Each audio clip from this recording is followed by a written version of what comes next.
Hello, my name is Colt Gordon, and I am a licensed therapist. I'm out here in Yellowstone, Cody, Wyoming, and I'm a Bowen Family Systems expert. I not only work in Wyoming and California as a therapist, but I work all over for people wanting to become a more well-defined self, self-differentiation, becoming more of who you are, regardless of the background you come from, regardless if you come from a very enmeshed family, a very emotionally unavailable family, whatever the case may be, you can get on the road to becoming a more well defined, healthy version of who you are. Something I talk a lot about with my clients is enmeshment and emotional cutoff. They're the same coin, different sides of dysfunctionality, coming from dysfunction. Enmeshment looks more like people pleasing. Emotional cutoff looks more like distance, rigidity. So, working with people, it's really important to figure out what do I favor more? Do I favor more of the people pleasing, nice guy syndrome, if you will, or am I more on the side of rigidity, pushing people away?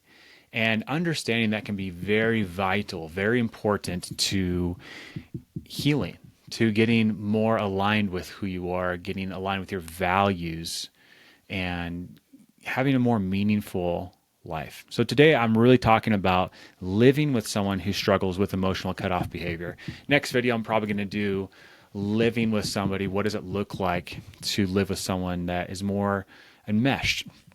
So emotional cutoff is the hallmark concept and is a hallmark concept in Bowen Family Systems. It can feel both challenging and isolating to live with someone that's emotionally cut off. They're emotionally someone that runs away. And we've heard, I'm sure some people have heard here lately in the psycho pop psychology, anxiously attached, anxiously avoidant can be synonymous here. Anxiously avoidant people are emotionally cut off people, come from distant families. Typically, not always.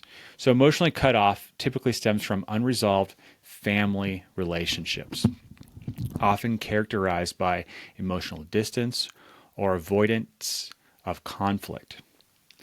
And here's what it's like and how Bowen Family Systems theory can shed light on these dynamics. I'm going to go over emotional dynamics of living with an emotionally cut off person, challenges you might experience living with an emotionally cut off person, Bowen Family insights with living with an emotionally cut off person, and strategies for living with an emotionally cut off person.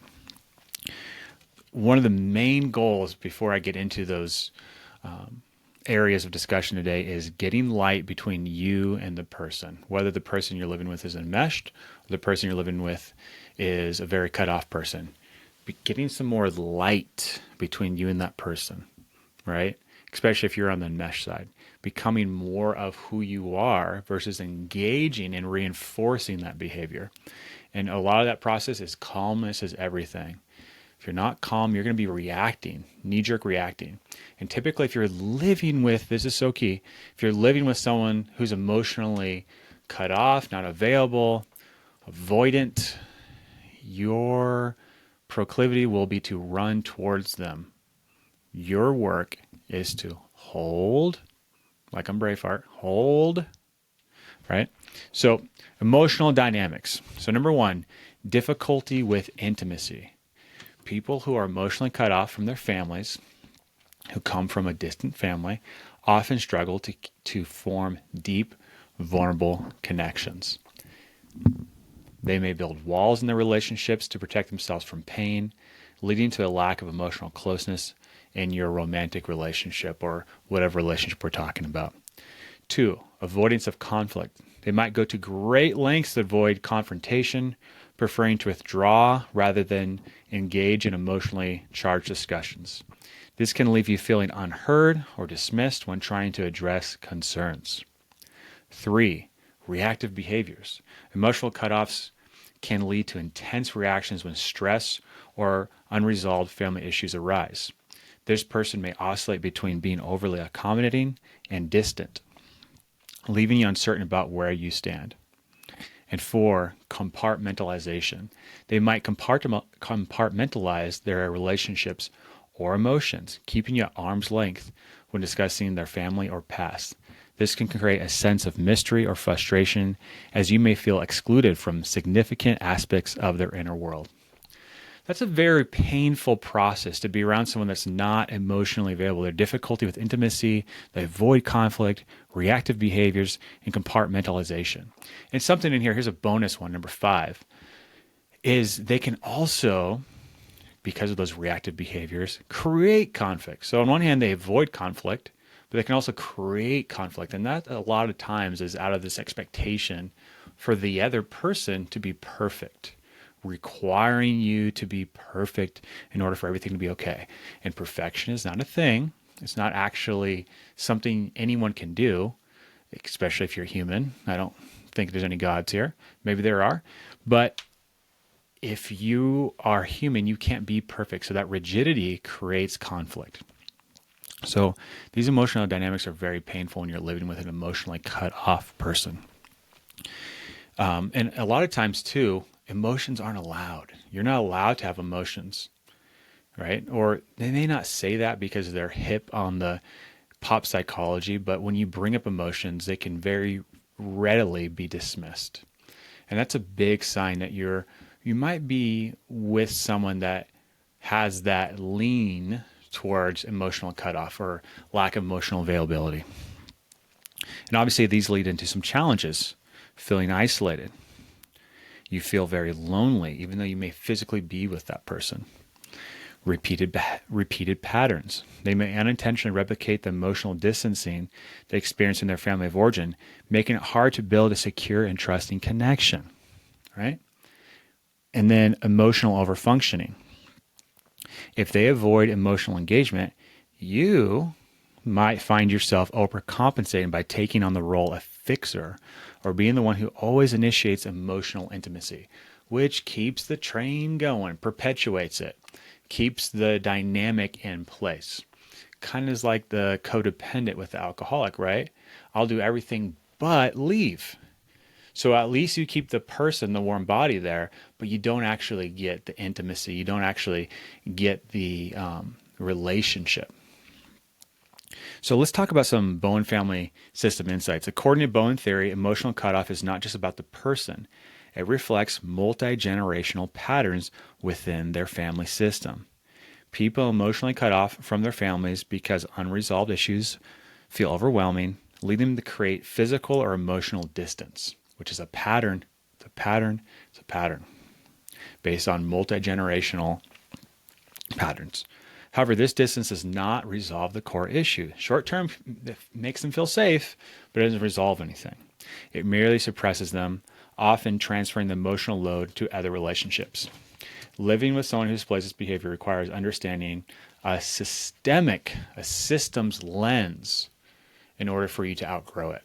Otherwise, if you just focus on your individual self, which can be helpful, right? Self-care, going to therapy, going to the gym, all that stuff's helpful. But unless you're seeing it from a systems lens, a systems viewpoint, it's going to be really hard to transform yourself outside of that dynamic that you're stuck in with an emotionally cut off person. Because typically what you're doing is going to reinforce and perpetuate what they're doing. It's a reaction. You're both reacting to each other. So in this process of Bowen Family Systems Insights, working on differentiation of self, which is not enmeshment, it's not emotional cutoff. It's a process of becoming more of who you are. You stay emotionally grounded and true to your values, even when the person you're with pulls away. Maintain your individuality or practicing it, because maybe you don't have much, while being compassionate helps you avoid being absorbed into their emotional turmoil or creating codependent behaviors. 2, family emotional patterns. Recognize that their behavior is a reflection of a broader family dynamic rather than a rejection of you. This understanding can reduce resentment and increase empathy. But having empathy, noticing that empathy is important, but not letting the empathy turn into pity, right? Where you are feeling sorry and therefore that empathy is ruling or running the show, which again reinforces the pattern. And 3, reducing emotional reactivity. By remaining calm and non-reactive, You create a safe space for them to process their emotions without feeling pressured or judged or trying to fix. Okay, last section here, strategies for living with emotional cutoff. Foster open communication. Gently encourage it. Especially someone that's emotionally cut off, they're going to want to run away. Model emotional availability. Even though that's not something they tend to do or have a lot of skill in, you can model it. What it looks like to be open, present, and consistent. Next, set healthy boundaries. Now, this is really hard for someone that lives with an emotionally cut off person, because boundaries, that just means pushing them away more. No, you're actually bringing self into the relationship. You're actually bringing healthy tension to the dynamic. You're bringing some light in between you and the other person. Encourage, which is, again, it's kind of counterintuitive. You would think you would want to not bring any more light. You want to get closer and closer. Bringing light by having boundaries actually creates more of a self in that dynamic. Encourage support. Now, that is not something I recommend right away. You need therapy, right? No one likes hearing that. You need coaching. You need to read this book. But encourage it, especially when it makes sense to bring up when it's already been, yeah, that sounds great. Maybe you need some support. Focus. This is probably the most important process with Bowen Family Systems. The part that made me fall in love with this work is the only person that really needs to change in the dynamic of you and another is you. When you change, if you're more on the mesh side, living with someone with emotional cutoff tendencies, when you're more on the mesh side, when you focus on you, you do your own work, you give them space to do their own work. But when you continue to react, lack of calmness, you further reinforce the problems you may be having. Whenever someone's either enmeshed or cut off, I want you to remember that familiar hells are preferable to strange heavens. On automatic pilot, you will continue the pattern that was installed within you, if you will, depending on the kind of background you came from. And so it's that much more important to think in systems, think in the way that the role you had to play in order for the system to perpetuate itself. The system's not bad within it in itself, it's just what the system was. And it wants to maintain that homeostasis, and that's the pressure you feel. And so getting really honest with yourself. Am I someone that leans on the mesh side, or am I someone that leans on the emotional cutoff side? Whatever it may be, getting honest and making a plan on what that looks like, whether you're working with a coach, therapist. And if you're interested in working with me, I want you to reach out. I got my contact information in the description. And we can work together one-on-one. And this is work. It takes skin in the game. It's a lot of work, but it's simple. It's not easy, but it's simple. It's pretty straightforward what this work looks like. And you can do this. And you no longer are limited to the professionals in your area.